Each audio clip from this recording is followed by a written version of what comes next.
Jane Fonda visits Hanoi.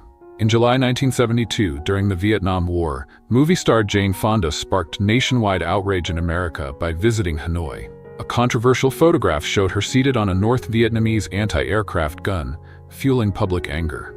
The media quickly labeled her Hanoi Jane, a nickname that cemented her as a polarizing figure in the war's history. The TateLabanca murder trials. The chilling TateLabanca murders of 1969 resurfaced dramatically in 1970 during the trials of Charles Manson and his so-called Manson family. Over 225 days, the court uncovered the horrific details of the crimes, including the brutal murder of Sharon Tate, Roman Palansky's pregnant wife.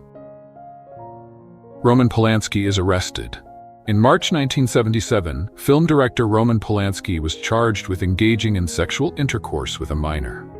He fled the U.S. in 1978, just hours before he was due to be sentenced. Palansky remains a fugitive from justice. Sonny Liston dies in mysterious circumstances. Sonny Liston, former heavyweight champion, likely died on December 30, 1970, though his body was found on January 5, 1971, in Las Vegas. His death was ruled a heroin overdose, but suspicions lingered. Due to Liston's ties to the criminal underworld and alleged debts, some believe he was murdered by drug dealers, rather than it being accidental.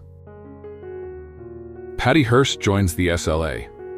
On February 4, 1974, Patty Hurst, granddaughter of William Randolph Hearst, was kidnapped by the Symbionese Liberation Army, SLA. The group demanded millions to feed the poor and later robbed a bank, with Hearst allegedly brainwashed, caught on camera participating. Convicted of robbery, she served 2 years before President Jimmy Carter commuted her sentence in 1979. Elizabeth Taylor and Richard Burton divorce.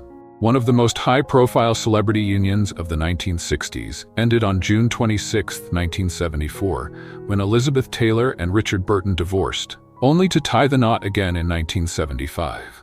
The curtain was finally brought down on their tempestuous relationship on July 29, 1976, when man and wife separated for good.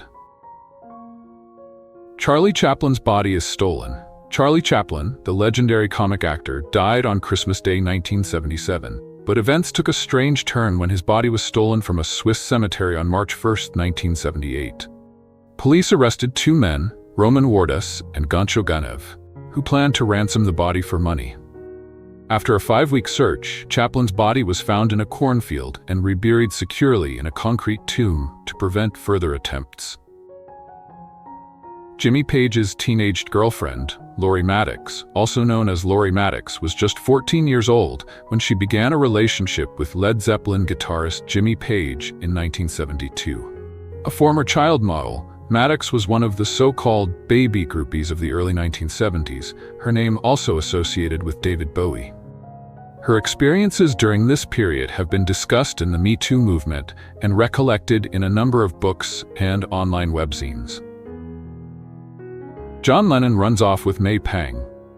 In 1973, John Lennon separated from Yoko Ono and began an 18-month affair with their assistant, May Pang. Dubbed his Lost Weekend, Lennon and Pang were often seen together in Los Angeles. The relationship became a hot topic for gossip columnists, marking a tumultuous period in the former Beatles' life. Nixon resigns from office. The biggest and most widely publicized political scandal of the 1970s, indeed, the 20th century, was undoubtedly Watergate. The June 17, 1972 break-in of the Democratic National Committee headquarters at the Washington, D.C. Watergate building by Nixon campaign aides ultimately led to the U.S. president resigning from office on August 8, 1974, by way of a nationally televised address from the Oval Office. The 1976 film All the President's Men recalls the events that led to Nixon's downfall. Janice Joplin succumbs to drugs. Janice Joplin died of a heroin overdose on October 4, 1970, aged 27. She was found in her hotel room propped against a bedside table. At least that's according to the coroner's official report. But her friend Peggy Caserta recalled in her memoir, I Ran Into Some Trouble, that the two had shared the same batch of drugs. Furthermore, the author was not convinced by the scene at the hotel. Jimi Hendrix found dead. The death of Jimi Hendrix on September 18, 1970, remains controversial. Found unresponsive in his London apartment, the official cause was asphyxia due to aspiration of vomit. However, questions linger about his girlfriend Monica Dannemann's role, with some alleging foul play and even murder, adding mystery to the legendary guitarist's tragic end. Sonny Bono and Cher split up. As Sonny and Cher, this pop and entertainment duo were one of the hottest double acts in the business. But while their stage and television persona reflected harmony and unanimity, life domestically was one of tumult and discord. Their 10-year marriage ended on a sour note on June 26, 1975. The attempt to rob Elvis Presley's tomb. On August 29, 1977, 9 days after Elvis Presley's burial in Memphis, Tennessee, 3 men attempted to steal his body. Arrested but released due to insufficient evidence, the incident prompted Presley's remains to be reburied in October within the secure grounds of his Graceland home, ensuring their protection. An angel flies in the face of a lawsuit. Charlie's Angels was a massive hit in the 1970s, but Farrah Fawcett shocked fans by leaving after the first season to pursue a movie career. Her abrupt departure led to a lawsuit from ABC and producer Aaron Spelling due to her contract. A settlement eventually freed her from being a regular, but required her to return for several guest appearances as Jill Munroe, balancing legal obligations with audience demand. Graham Parsons' controversial cremation. Graham Parsons, founder of the International Submarine Band and the Flying Burrito Brothers, died of a drug overdose on September 19, 1973. Despite his wish for cremation at Joshua Tree, his stepfather arranged a New Orleans burial. Friends stole his body, tried to cremate him at Joshua Tree, but were caught. Parsons was ultimately buried in Metairie, Louisiana. Studio 54 spins last disc. One of the most famous nightclubs in the world was Studio 54, located in New York's Midtown Manhattan. It opened in 1977, at the height of the disco music era, and immediately became the venue of choice for celebrities, attracting the likes of David Bowie, Andy Warhol, Mick Jagger, Elizabeth Taylor, and Diana Ross, among many others. But Studio 54's scandalous reputation and its proprietors' less than honest bookkeeping led to major legal troubles in 1979, resulting in its final party in 1980. Willie Mays sidelined. Baseball legend Willie Mays was banned from the game in 1979 after accepting a job at an Atlantic City casino. Though retired and a Hall of Famer, Mays was the Mets' hitting instructor. Commissioner Bowie Kuhn ruled he couldn't work for both baseball and a casino. Mets fans protested, and the ban was lifted in 1985. Sex Pistols swear on live TV. When rock band Queen canceled a TV appearance, punk group the Sex Pistols stepped in, creating UK broadcasting history. On Thames Television's Today program, December 1, 1976, guitarist Steve Jones, provoked by host Bill Grundy, unleashed shocking expletives live. Outrage followed, dominating tabloids like Daily Mirror, which headlined the scandal as "The Filth and the Fury."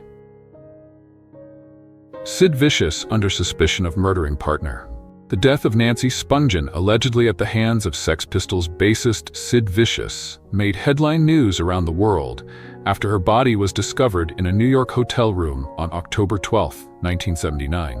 She died from a stab wound inflicted by a knife Vicious apparently owned.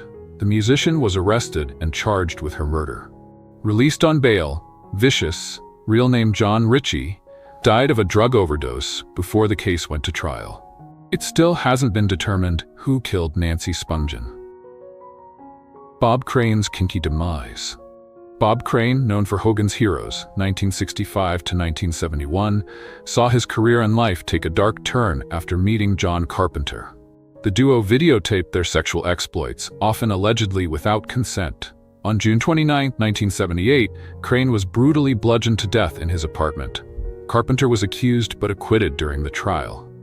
The unsolved murder, coupled with Crane's controversial lifestyle, left a lasting shadow over his once bright television legacy. Tim Allen arrested on drug charges. Long before he found fame as Santa Claus and Buzz Lightyear, Tim Allen was arrested for possession of cocaine at the Kalamazoo-Battle Creek International Airport in Michigan on October 2, 1978. He spent 28 months in a federal prison. Jeremy Thorp, charged with conspiracy to murder. In 1979, British politician Jeremy Thorp was tried for conspiring to murder ex-lover Norman Scott. Though acquitted, the scandal ended his career. Hugh Grant later portrayed Thorp in the 2018 BBC miniseries A Very English Scandal. Cass Elliot and the myth of the ham sandwich.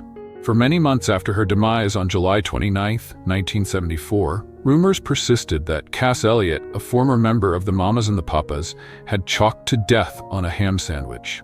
In fact, she succumbed to a heart attack in her sleep, in the London apartment of singer Harry Nilsson. On September 7, 1978, Keith Moon, drummer with British rock outfit The Who, died at the very same address, Flat 12, 9 Curzon Place, Mayfair, London. Freddy Prince dies by his own hand. In the 1970s, Chico and the Man was a top sitcom, starring comedian Freddy Prince. Despite professional success, his personal life unraveled due to drug use and a pending divorce. On January 28, 1977, Prince shot himself, dying the next day. Initially ruled a suicide, his death was later deemed accidental, influenced by quaaludes.